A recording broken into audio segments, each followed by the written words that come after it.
شروع اللہ کا نام لے کر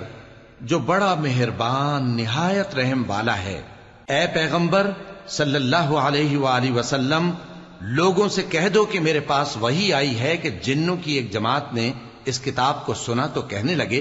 کہ ہم نے ایک عجیب قرآن سنا جو بھلائی کا رستہ بتاتا ہے، سو ہم اس پر ایمان لے آئے، اور ہم اپنے پروردگار کے ساتھ کسی کو شریک نہیں بنائیں گے، اور یہ کہ ہمارے پروردگار کی شان بہت بلند ہے، وہ نہ بیوی رکھتا ہے نہ اولاد، اور یہ کہ ہم میں سے کوئی بے وقوف اللہ کے بارے میں جھوٹ گھڑتا ہے، اور ہمارا یہ خیال تھا کہ انسان اور جن اللہ کی نسبت جھوٹ نہیں بولیں گے،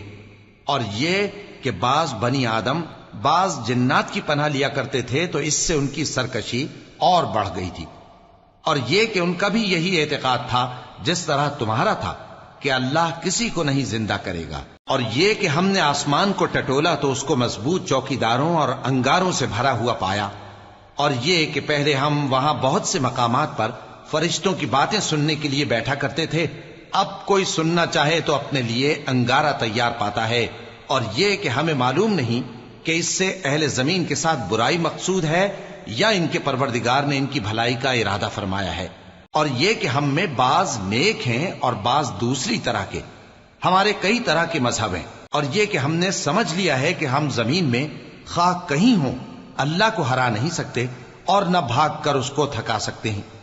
اور جب ہم نے ہدایت کی کتاب سنی اس پر ایمان لے آئے، سو جو شخص اپنے پروردگار پر ایمان لاتا ہے تو اس کو نہ نقصان کا خوف ہے نہ کسی طرح کے ظلم کا، اور یہ کہ ہم میں بعض فرما بردار ہیں اور بعض نافرمان ہیں، تو جو فرما بردار ہوئے وہ سیدھے رستے پر چلے، اور جو نافرمان ہوئے وہ دوزخ کا ایندھن بنے۔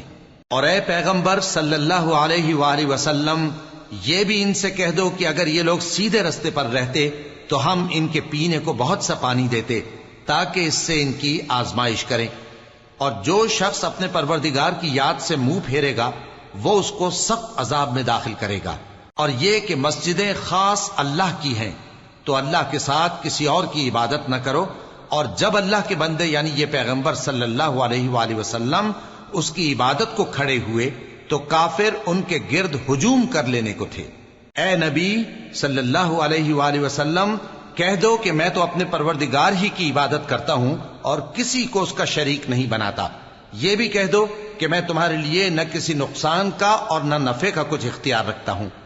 یہ بھی کہہ دو کہ اللہ کے عذاب سے مجھے کوئی پناہ نہیں دے سکتا اور میں اس کے سوا کوئی جائے پناہ نہیں پاؤں گا،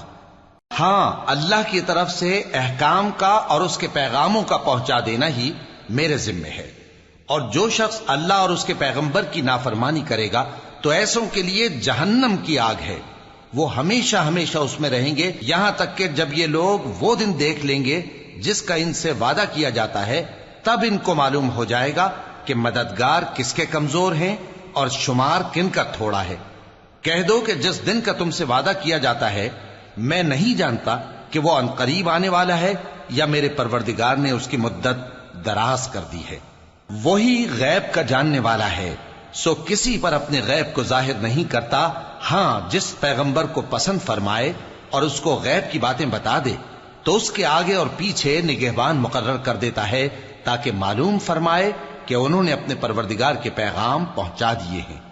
اور یوں تو اس نے ان کی سب چیزوں کا ہر طرف سے احاطہ کر رکھا ہے اور ایک ایک چیز گن رکھی ہے۔